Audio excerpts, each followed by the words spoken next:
Okay. Hello. We're back. Welcome back to the Daily Thread. We have an amazing episode for you today, We do? so stay tuned. Okay, so let's jump right into the email box because that's what we do to start our episodes.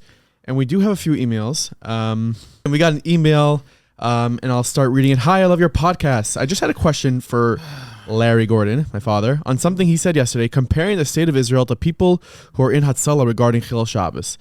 I believe he was saying that in order for the country to run, people need to desecrate the Shabbos, similar to people who are losing their lives in a medical way. Can you please ask him to clarify these remarks, because I think the contrast of the two could not be more glaring.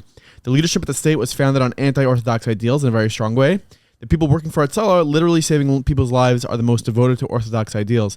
Comparing the two groups, I think, is a very misinformed. While we do have a state of Israel, I don't think anyone condones that Jews should desecrate the Shabbos. The dispute is more how to deal with it. Now, if you could bring this up, it would really be great. If you could share my name, it's Jack from Toms River, New Jersey. Okay, Jack from Toms River, New Jersey. You want to answer that? I'm not going to answer it, but we have to first make a disclaimer that halakhically, we can't really speak to anything. Of course. Listen, there's a lot to unpack there. There's a lot of questions there, and we're not the definitive experts on anything. We're two people that are discussing issues of the day. Like you'd have a conversation with one of your friends or one of your family members. You could take, if there's a halakhic thing, you could just take it. You call your Rav, and maybe we'll have a Rav come on here once to discuss. But the fundamental understanding, Jack's fundamental understanding is, I'm sure he's a great guy, but he wasn't listening with his full attention. Okay, always blame the victim. Huh? He's not a victim. He's not a victim, but he wasn't listening. He wasn't listening to what I was saying. I wasn't drawing a parallel between guys that drive to save lives on Shabbos and doing things in Israel that are, violations of halachas of Shabbos. I wasn't drawing a parallel between the two. I wasn't comparing the two. I was just saying that independently of one another, there is a mechanism in every type of function within the confines and the parameters of halacha. There is a way to that they're similar in as much as they both have their roots and their ways to function and do things that are required and that in some cases supersede Shabbos. I'm not saying there's a comparison between them. I'm saying independently there are things that can be done on Shabbos that are halachically legal and proper. There's no connection between Hatzalah and how the Shabbos is adhered to in Israel. And secondarily, it's important to note that Tangentially? Yes, tangentially. You learned something here. Yeah. Tangentially. I'm not sure if it's a word yet, but yeah. Of course it is. Oh my goodness. Tangentially, I mean, you have to also understand that there's different views of what the state of it, how to define the state of Israel and its meaning to the Jewish people. It's probably in Jewish life the most complicated issue that we could probably sit here for 12 hours and discuss, but we're not going to draw any conclusions. And we're not going to do that. And I just also want to make another disclaimer. We got a lot of messages and feedback about our episode yesterday where we mentioned the Satmar Rebbe, Kathy Hockel. And I don't think in any way at all did we degrade, bash, put down anyone, especially a Rav or a Rebbe in yesterday's episode. We just discussed the story. And to be honest, if Satmar is going to receive $94 million from the state of New York, then all the power to them. Great. That's awesome. Mm-hmm. We didn't at all say anything that is wrong. We wouldn't do that. And not on this show. Maybe a different show, but not this one. Okay, I re-listened to the show this morning. Oh, you did? After I saw that email, and absolutely wrong to say that we were critical or condemned or even inferred something critical of the Satmar Rebbe Baron in Monroe. We were just reporting the fact that he came out. Why do people do that? Why do people all of a sudden jump to, like, even some of the comments on YouTube? And I think it's worth it to address this as well, because you mentioned the Meshech Chochmah. Someone emailed us yesterday about the Meshech Chochmah, and someone said, "Who are you to just say the Meshech Chochmah is not relevant?" And I don't think that was said. There's different circumstances. The Meshech Chochmah, as your brother Yochanan pointed out online, lived 100 years ago. and life was different then, and there's different standards today. It's not taking on or contradicting the Meshach Chochmah. Everything has to be viewed in its proper context. Oh, you know what? What happened to our conversation about the Johnson Amendment and endorsing candidates for religious institutions that live in fear of losing their nonprofit status? I don't think you can get clearer than endorsing both Lee Zeldin from all kinds of religious institutions, and then also in the case of the other organization, other community we were talking about, endorsing Huckle. What happened to the people trembling about talking about That just popped into your head? politics from the pulpit? Yeah, people, the Jewish leaders are trembling about the Johnson Amendment. Well- that you're not allowed to get involved in political endorsements from the pulpit. That seems to have flown away. Not anymore. I guess it's not an issue anymore, to be honest.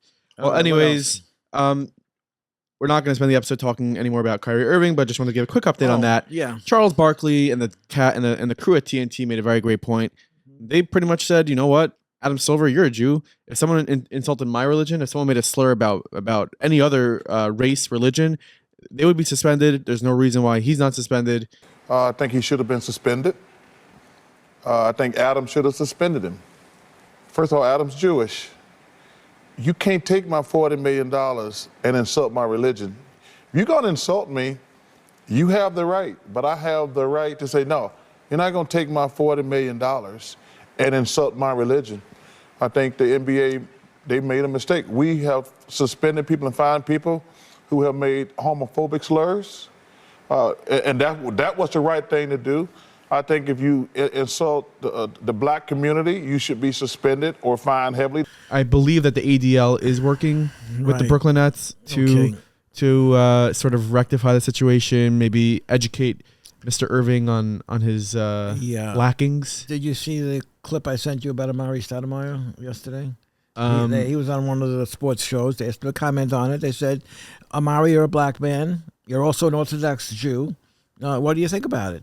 I mean, my initial reaction was, what I've noticed throughout the years of Kyrie is that he's a guy who's really trying to find his identity, right? He's on this quest of searching for information and knowledge, and while acquiring this type of information, he got to be more mindful of doing more research, checking your sources, reviewing before you actually, promote anything. Disseminating it. Right, exactly. And I think that's something that Kyrie's probably lacking right now, is that he's not really doing the full vetting of what he's promoting, and I think that's getting him into trouble. I don't know if you saw this. There's an additional story that the Nets and Irving are both contributing $500,000 each to what? to programs to heighten sensitivity to different types of religions, especially in this case. It's just like the Protestant church where you could sort of pay off your sins. Well, listen, if it may not be the 100% way to erase what happened in the past, but certainly is a demonstration of good faith to demonstrate that you at least are interested in rectifying what obviously was a colossal wrong. Whatever. My opinion does not change in that. A main story that we're going to discuss today is the story of Elon Musk. Elon Musk, who paid over $40 billion to buy Twitter. He's kind of trolling the entire world, especially in the entire liberal world, because Elon Musk is just buying Twitter because he wants to bring back free speech. He doesn't want to see people get deplatformed and canceled online. Right. And it really begs the whole conversation about free speech in general. What is the Torah's stance on free speech? Is free speech something that we value, or do we say, you know what, free speech isn't something we value? But the thing that people are really struggling with online is the fact that on Twitter, if you're not familiar, there's a blue check verification. If you are a well-known figure, if you're a public personality, you get a blue check and people know this is you. It's verified that it's you. Not everyone gets that, but specific people get it. Up until now, it's been a process. Maybe you fill out some forms, you prove that very hard to attain, but it was free. Elon Musk wants to introduce a system where it's $8 a month to receive that blue check. It comes with other advantages and benefits to that. Your replies on conversations get put to the top. Oh, yeah. And Alexandria Ocasio-Cortez, amongst others, took to AOC. Twitter, which is ironic. She took to Twitter to write, laughing at a billionaire earnestly trying to sell people on the idea that free speech is actually $8 a month subscription plan. Elon Musk is not the type of person who just shies away when people call him out publicly. Right. So he responds, "Your feedback is appreciated. Now pay $8." Yeah. And then Elon Musk goes ahead and takes a picture from AOC's website where he finds a Periwinkle supporter crew sweatshirt for $58. And he posts an emoji like this. Elon Musk, and I'll put this on the screen. He then posts a meme of a Starbucks latte that costs $8. And people are laughing and happily buying it. And then the blue check from Twitter that costs $8, and they're screaming and yelling. So this is happening on Twitter. It's really, really interesting. He's kind of taking on the world. Stephen King as well went at him and say, "Are you crazy? I'm not paying $8 a month." And Elon Musk is just kind of laughing at the thing that these millionaires are complaining about $8 a month. So, I mean, aren't there blue checks on WhatsApp too? There's a blue check there too, but you can disable it. But no. Oh, wow. This is good. This is going to be good. Hold on. When this is going to be good. When you send somebody a WhatsApp, oh no. Well, you know that they've seen it when is really bad. When the check turns blue. Why is that bad? That totally different checks. Blue check is a blue check to me. Oh my goodness. What do you mean by a blue check on Twitter? Should I show you? Yeah, a blue check is a blue check. No, look. Okay. What's a blue check? For example, NASCAR has a blue check. They're verified. You see that blue? See that. Hold on a second. Let me see. Oh, we got to get the glasses out. No, the same one they have on WhatsApp. No, it's not. Sure it is. It's a different blue check. No, doesn't this that's a white check with a blue background. Yes, and WhatsApp's there's totally different meanings. Can someone do a green check or a black check? What does everyone on WhatsApp? It's to see that someone read your message. On Twitter, it's to verify that you are who you say you are. No, but the very smart people on WhatsApp, they disable that feature so that you never know when somebody. I know, but the downside to that is you never know. Meaning they can't see if you read it, but you can't see if they read it either. People obviously there are people that don't want you to know that they're ignoring you. Like it's without saying anything, without even tapping out one letter, it's a way of communicating. Interesting. Is there an etiquette when it comes to WhatsApp that if you some people would say you cannot blue check somebody, you can't read their message and not respond. I'm under the impression that if I read something, okay, I see it.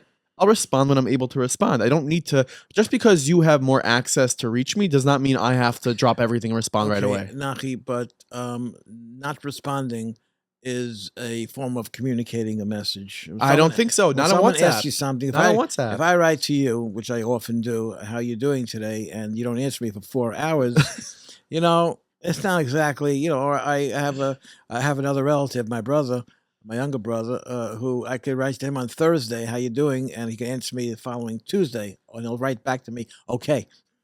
Only 5 days later, he hasn't seen it. That's possible. But you, I know, have seen it. But do I always respond?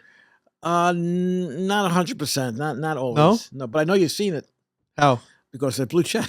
I'm shutting off my blue checks. But I wonder if you're on my side, please leave a comment here on YouTube. Because I think when your father or your mother WhatsApps you, you have it's an Indian of derech eretz to be responsive. I think a 2 or 4 hour lag time in between is actually it's a subtle form of disrespect. What? Sorry. That's not fair. Sorry. That's not fair. Let's see what the people have to say. I think that you're from the older generation where you're equating blue checking to someone. My father was from the older generation. I'm practically from your generation. Practically. I'm a little bit of a hybrid, but a little bit a struggling hybrid. I don't know. You guys can chime in. I'm under the impression that just because you can, and maybe not with a parent, I do object to what you're saying. I think I get back to you right away. Can you imagine you picking up the phone and calling you say hello, and I start saying something, and I don't know, and you're making a potato kugel. You don't answer. Yeah, but you understand the difference. Nice? You understand the difference, right? I choose to answer the phone there, which means I am ready to engage in a conversation. Just because I have a WhatsApp account and you can reach me whenever you want, doesn't mean that I am ready to engage in a conversation. You do make potato kugel, right? I do. Okay, I don't know how to make potato kugel. We'll have to discuss. We'll do one on the show once. Yeah, we'll make one right here. Right here. You gonna bring an oven in here? Listen, we got to do what we got to do. Anyways, free speech. Free speech. Okay, free speech. I know you have lots of things to say, but as a foundation to the whole concept of the conversation, God created life, plant life, animal life, human life. Everyone has to eat. Everybody has to sleep. Everybody has to do whatever they have to do. there's one distinguishing factor which separates man or woman. When I say man, I mean humankind from the rest of the creations, and that is the ability to speak. So that is God's choice that He ingrained in us, planted in us, this ability to articulate. First of all, this ability to think, Right. and this ability to articulate those thoughts. No other form of life, and there are many forms of life. There's plant life, there's trees, there's fish in the sea. That doesn't dictate free speech, though. What? That doesn't. I mean, It dictates the responsibility that comes along with the ability to speak. so then, I mean, but the Torah also has the concept of lashon hara, which is very encompassing of things that you can't say and places you can't go with your speech. Is that a form of restricting free speech? Do we not have free speech because of the laws of lashon hara? You have to really. You're talking about, like you said, with the Chafetz Chaim expounded upon very extensively on the laws of lashon hara, which your friend from the Chafetz Chaim Heritage Foundation could talk about for a long time, and then the freedoms associated with the First Amendment, which is your right to express yourself, which has gotten out of control. Okay. What do you mean it's gotten out of control? Well, I mean, there's no limits to what's said, And But I think that there's been a limit on honestly, there's been a limit. You've seen people deplatformed for saying certain things that, I mean, you see people, again, the whole basis of why Elon Musk wanted to buy Twitter is because you have people, most notably is Donald Trump, whose account was taken away from him. Right. And his free speech, more or less, was taken away from him. Whether you agree it should have been or it shouldn't have been, it's a discussion worth having of, like, as from Jews, are we in favor of what are we in favor of? What do we promote? Are we happy that someone like Donald Trump got his platform taken away? I choose to believe that Torah does not have no opinion on everything, but like it's not just a matter of from Jews. It's a matter of responsible people. All religions have an intellect. They're given the ability to think, and like I said a moment ago, to express those thoughts, to articulate those thoughts. And it has to be done with a lot of consideration. A lot of it comes naturally. A lot of it has to be thought out. You don't want to hurt people. for sure.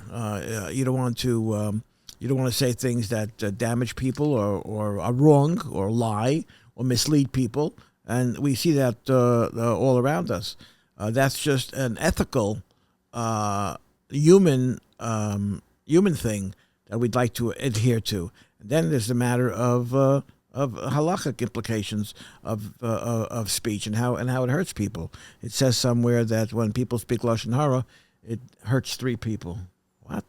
The person speaking it, the person hearing it, and the person that it's spoken about. Now, the question is, what does that have to do with the person that it's spoken about? If you're the person speaking lashon hara, bad. If you're the person listening to it, also bad. What does it have to do with the guy, living in New Jersey who you're talking about? And it says that when the person is spoken about, it brings whatever is being said into life. It creates a possibility, a fulfilling possibility that such a thing can actually happen. Because once it's articulated, once it's expressed, once it's out there beyond the thought process, it becomes more of a possibility of becoming a reality. I hear you. So I think the responsibility aspect, how careful we need to be with our speeches is I hope it's understood. In some cases we see that it is. In some cases we see that it isn't. In the secular world, for example, do you believe that speech should truly be free? And what does free speech actually mean? Do you think people should never be deplatformed? Do you think that if someone like Farrakhan wants to get up there and to be honest, I think on this show we've been trying to go at someone's free speech. We're saying Kyrie Irving can't say what he's saying. We're saying Kanye West can't say what he's saying. So are we not in favor of free speech? Where do we fall in that? Well, listen, you can walk up to somebody on the street and kick them in the back or slap them in the face. Yeah. All you're doing is expressing you felt like doing it, and unfortunately, there's a lot of that going around. A guy Yeah, but, pushes somebody off a subway platform. He felt like doing it. But violence Is that part of his freedom? No, but violence is there's laws against violence. Okay, these are borderline things that have to be carefully analyzed. So you can't scream bomb or fire in a packed theater or an airport. Right. Even though, but is there even though anything you're free to speak? Is there anything else in the secular world that you cannot say? Yeah, I don't know. I have to think about it. Because in terms of law, I don't think there's anything. This day and age, in these modern times, I don't think there's anything. What was holding people back from saying hurtful things 50 years ago or 100 years ago? There weren't any laws about it. No, I think it was greater decency. There was higher values. People were more conscious of morality, and people understood that things that they said could be hurtful to people. And there's so many examples of it. We see how in our world where people have a problem later in life because someone in yeshiva or in their school, whatever they went to, said to them when they were in 3rd grade or 5th grade, and it just stayed with them forever. You hear many cases like that. So what can I tell you? It's a colossal responsibility. What you say to people and how you communicate with them. It's not a matter of what's legal and not legal in terms of American jurisprudence, but in terms of halacha, obviously the laws of lashon hara are very extensive. Again, I do you think that Twitter, for example, should be a platform where nobody gets deplatformed, where everyone has the ability to express themselves however which way possible when it comes to speech? They can share whatever political views they want. They can share anything, and there's no. I think I think the world needs freedom of speech. You know why? Even though sometimes it oversteps boundaries, because the opposite of that is even more dangerous. Suppressing people. You see it all around the world. When people, in places like Iran, you can't. There's no Google. You can't get on the internet. And parts of China too. They control what you're able to know. Yeah. Is there anything more dangerous than having a government controlling what they believe you should know? And we're seeing little hints of that in the United States right now, and that's what got Elon Musk so exercised and so anxious to reverse that, and that's what he's hopefully accomplished. Yeah, and I want to sort of transition to the next topic, but I think it's an important one to think about. You could debate at your dinner tables about free speech and where we hold in that, and if there's politicians in your life that you feel are trying to take away those liberties of how you express yourself and what's okay to say, and don't align yourself with that. Of course, as Jews, we have our laws from the Torah about how we speak. We answer to a higher authority. We answer to a higher authority. It's not government. Said that was the theme of Hebrew National Frankfurters. That was in their commercials many years ago. Oh, was it? We answer to a higher authority. They were trying to tell you that it's kosher. I guess not that high. Is it around anymore? I don't even know if Hebrew National's around anymore. Anyways, there is a picture posted online. This is just something that it bugs me. Here's the story. CNBC. Let me hear. Twitter workers who have stuck around are being ordered to work 84-hour weeks, 12 hours a day, 7 days a week to meet Elon Musk's tight deadlines. Mm-hmm. And here's a picture of somebody sleeping on the floor in Twitter's headquarters. Mm-hmm. A photo of a Twitter manager sleeping on the floor at the company's office got posted on the social network as employees scramble to meet tight deadlines imposed by new owner Elon Musk. Now, here's my issue with this. Okay. You're not in China. You're not working for a dictator. You have a nice, cozy job at Twitter. You're probably getting paid very well. You probably have amazing benefits. You probably have transportation to and from work. Yeah, a private car. And you're getting paid for all those hours that you're working. So what's the issue? This story makes it sound like you're working in a sweatshop in China. Like, this isn't Apple, which Apple does have that. Like, they're trying to paint Elon Musk to be this person who's sitting there like a paro with a whip, hitting his people for working, and a picture of a person sleeping on the floor. Do me a favor. Here, guess what? If you don't like it, you can quit. I'll make you a question. First of all, you don't have to go to China for a Chinese sweatshop. You go to Chinatown? They have them in Brooklyn. Okay. They have them in Brooklyn and Chinatown, so you don't have to go that far. You don't have to go to the airport and fly 12, 15, 16 hours. You ever work through the night? You ever work a whole 24 hours? Recently I did in the summer when we were putting out a Shivas Bertamas film. Oh, really? And it was the night before Shivas Bertamas, and it was a Motzei Shabbos, and I worked from Shabbos is over probably around 9:30, and I ended up going to sleep around 6:30 a.m. So I worked a few times also through the night, and it's difficult. Like, for example, in the 1980s, mid-1980s, I was the only Jewish employee of a radio station, 1330 AM, WNYM. The studios were in Staten Island, and it was owned by fundamentalist Christians, which is a great story about my experience with that. I worked there many years, but there was like 42 hours a week of Jewish programming that I was in charge of, and they didn't know what to do Christmas Eve and New Year's Eve. What are they going to do? They can't ask anybody to work. Hey, let's ask Gordon to work. He doesn't know. He doesn't. So I remember one year, I think it was New Year's Eve. You know what? I was so sick. I think I had the flu. But I couldn't tell them that I can't come in. They were depending on me to be the overnight engineer. So I was there a whole night. I was there until 8 o'clock, from 8 p.m. to 8 a.m. Really? And I worked other times through the night. I worked also in the 1980s. I worked for an organization that had a major dinner for 1,500 people. And you're just in the office and you're working and you're on a deadline. And before you know it, it's 3 or 4 o'clock in the morning. It doesn't pay to go home. I hear that. But, did you think that was inhumane? Well, no. First of all, it wasn't routine. It was unusual. It was an aberration. And what I wanted to say was, in retrospect, it was very rewarding. Right? Because it just goes to show you, if you push yourself, what you can get done by pushing yourself. First of all, it doesn't add up to me. They're working 12 hours a day. Okay, so let's say you're working from 8 a.m. to 8 p.m. Why do you got to sleep in the office? I don't know. Maybe they live far away. I don't know. So get a different job. Like, this is not... Where'd they sleep in the office? On the floor? Here's the picture. Let me see that.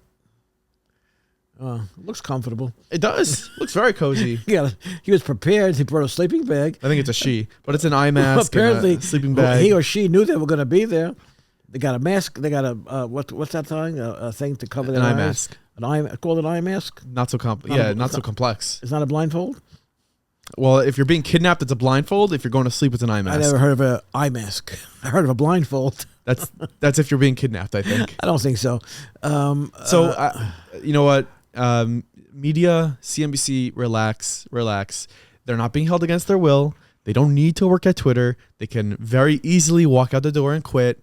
And I think that's just my opinion. Why gotta paint him to be some dictator? I'm very tired today. Are you? Yeah, I got up very early today. Why?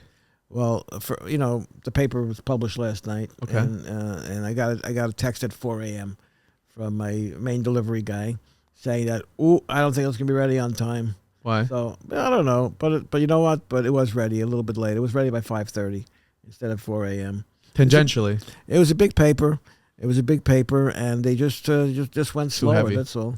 Do you when you were a kid, did you wake up early or you slept a little bit late? I didn't get up as early as I get up today these days, but I always got up early. Like what time? 7 a.m. Okay, so you never got up routinely at 8 a.m. 8:30? No, I was never a late Even sleeper. as a kid? No, I don't have. I've always felt that when you open your eyes and you don't have sleep in you, get up and do something.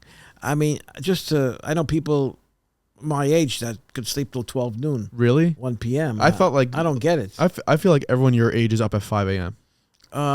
Everyone my age is up at 5 a.m. I don't know if that's the case. I don't know. I know I'm up at... and my question is, like, at one point is that going to happen to me where all of a sudden I'm going to be like up at 4:30? It's not a bad thing. It's just when you get older, I think you need less sleep. Really? Why? My father used to wear glasses, reading glasses, and then when he reached 65, he told me that all of a sudden he said I don't know if he was joking or not. He says he could see better without the glasses. But he kept the glasses in his pocket over here. He said when the glasses in his pocket, he could see better than with his glasses on. I think I don't know. I don't know. It could be related to the food you eat. What, the sleeping? Don't you find sometimes, like when you're fasting, that you have greater clarity in the course of the day?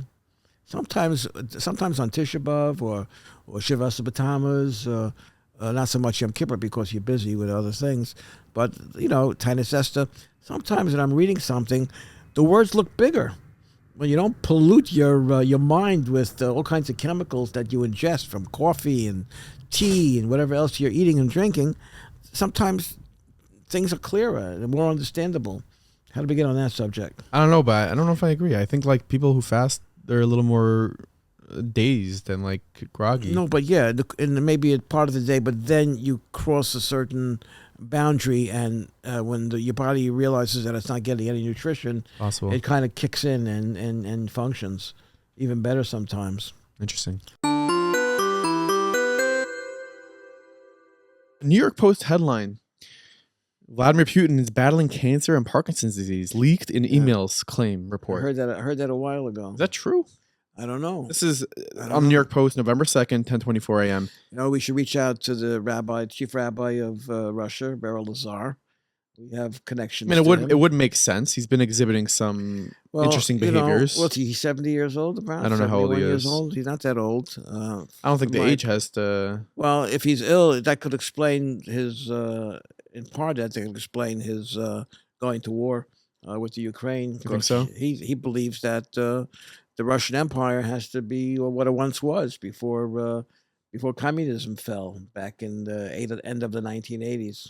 Interesting. Well, I guess we'll find out at some point if it's real or not. Yes. So we have a couple more stories that I want to roll through in today's episode. Okay, take your time. I'm not in a rush. One of them is about Mattress Mack. If you do not know I about have no Mattress idea. Mack, I you still have no idea. who You didn't read the article? No, I didn't read the article. Oh goodness. I wanted to hear about it from you. Okay, directly. Mattress Mack. So Mattress Mack is somebody from Houston. This is the sports section From of where? the Houston. Yeah, this is the sports section of this podcast. So, Okay. but it's more than sports. It's also including money. So you might like it. Mattress Mack's $10 million bets in the World Series could net him a record $75 million. Okay. Jim McVale? Jim the Texas McIngvale. furniture salesman who famously hedges sports bets with furniture promotions, said he has placed a total of $10 million of bets on his beloved Houston Astros in this year's World Series. And if he wins, the payout would be $75 million. Okay, now you're asking, what is the promotion? Okay, Mattress Mack, which his name is known as, he's 71 years old, is the owner of Gallery Furniture in Houston. As part of a marketing campaign, he routinely offers his customers a special promotion around key sporting events. This time, if you spend $3,000 or more on a mattress, your purchase is free if the Astros win. Right? Yeah. If the bet hits, then he'll get the $10 million capital that he invested, so he doesn't have any cost in the promotion. And if the Phillies win, right, and if his bet doesn't hit, then he's out $10 million. So I have vested interest either way, but my real interest is making sure the customers win. So I heard, and I don't see this in this article, but I heard that this year, if the Astros do win, not only is he giving people back their money if they bought a $3,000 mattress, but he's giving $6,000. Because if the Astros win, he's getting $75 million. So it's basically marketing on his end. Yeah. I hear If you're that. buying a mattress in Houston, Yeah. you're going to him. Why? Because if your team wins, he runs several promotions throughout the year. If his team wins, then you get your money back. And in this case, you're getting double. So all eyes are on the 71-year-old sitting in the front row of the World Series It's pretty smart. because he has in it more than some of the players. It's pretty brilliant. The series is tied 2-2, by the way, Yeah, right? it is. And they had a no-hitter last night. Unbelievable. They had 5 pitches. They, Just a no-hitter. 5 pitchers, no hitter, but the night before, the Phillies hit 5 home runs. So you never know. The Knicks collapsed last night. Knicks were up by 23 and they lost by 23. Like, It's unbelievable. the Knicks never change. You know, Unbelievable. I discussed in my podcast on Meaningful People with Rabbi Y.Y. Jacobson about epigenetics, where the traumas of generations before live through to the future generations and the present generation. Okay. And I think that applies to sports teams as well. I think the New York Knicks forever will be that team that could have a 23-point lead. And this could be in 30 years. It was 30 years ago, and it could be in 50 years. Yeah, But it'll never be safe. They were once a championship team. Yeah, you're right. They were once. Walt Frazier, They were Earl Monroe, once. Earl the Pearl Monroe, Walt Frazier, Dave DeBusschere. You know, they were once a great team. I don't know. They were once unbeatable. They just don't seem to get it. It seems to me the more money they pay the players, the less they are motivated to perform. More they pay?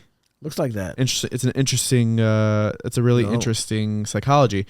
On to the next story. So that's very interesting. So if you don't really care about who wins the World Series, if you follow closely, I don't care who wins the World if you follow Series. closely, you'll see Mattress Mack sitting in that front row, and Mattress Mack sitting in the front row, and maybe hope he wins the $75 million. I don't care who wins the World Series. I'm waiting for spring training to start. Are you? Let's go Mets. Yeah, I don't know if I could take another season, to be honest. February, I think end of February, pitchers and catchers report.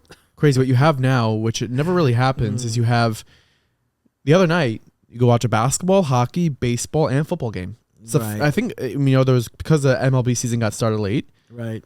It's amazing.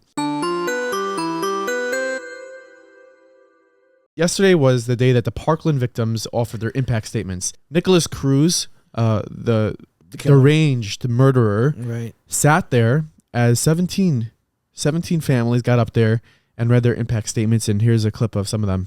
The only comfort I have is that your life in prison will be filled with horror and fear. So my hope for you is that you die sooner rather than later.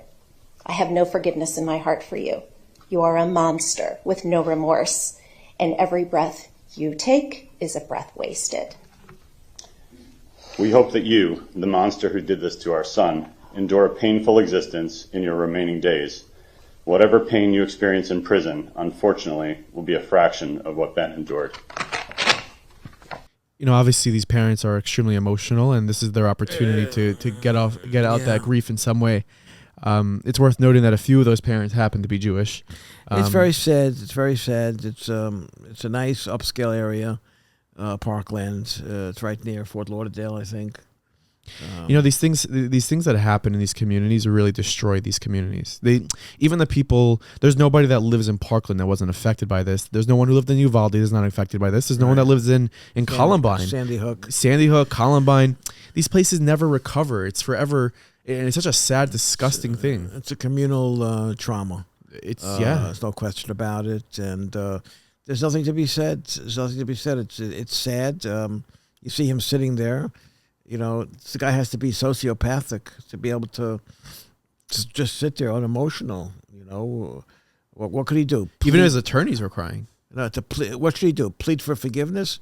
I don't think he has it within him to do that. He's just, I don't know what's going on inside that head of his, but probably nothing that you could say that is going to be categorized as being functionally normal. Well, I know that the jury had the opportunity to impose the death penalty on him. Yeah, that's one a juror good debate. One juror did not want to impose it, and that's why he ended up getting life in prison and not sentenced to death. I'm curious what you think about that. So what do you say? Are you saying, are you for the death penalty? I don't know. I kind of think like killing him is a cop out for him. Like, let him suffer the rest of his life. I don't know. What's the Torah's stance on death penalty and well, listen. I mean, we have Chayav Misa for stuff. Of course, Chayav Misa. Also, that they say that a bezdin that convicted somebody and killed them once in 70 years was called a bloody bezdin. So yes, you have on the books. You have the whole idea of someone being Chayav Misa from a bezdin, from a flesh and blood bezdin. Not talking about bidei shemayim. Talking down here, but it was very rare when they killed somebody. All the mechanism is there for all different types of deaths, skila and charika and all different types of deaths. And there's a whole conversation in the Gemara about what the different types of deaths mean. And you wonder to yourself sometimes, what's the difference? The guy's dying at the end anyway, but some are considered more harsh forms of death, and some are considered more lenient. But I don't know.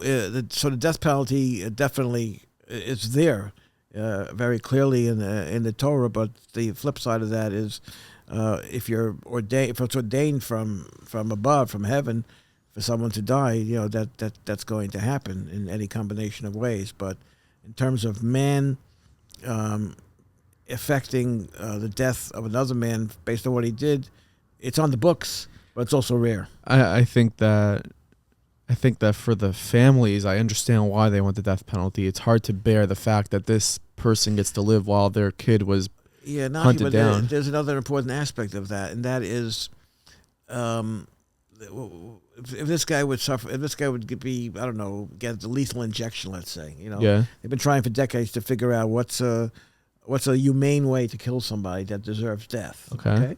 Let's be adults about it. Someone deserves death, but based on what he did, the heinous crime that he committed, and the suffering and the pain that he caused. So, what's the proper type of death penalty? Electric chair? That's weird. Electric chair, hanging somebody, or give him a lethal injection. You give him some bad medicine, and he just he falls asleep. is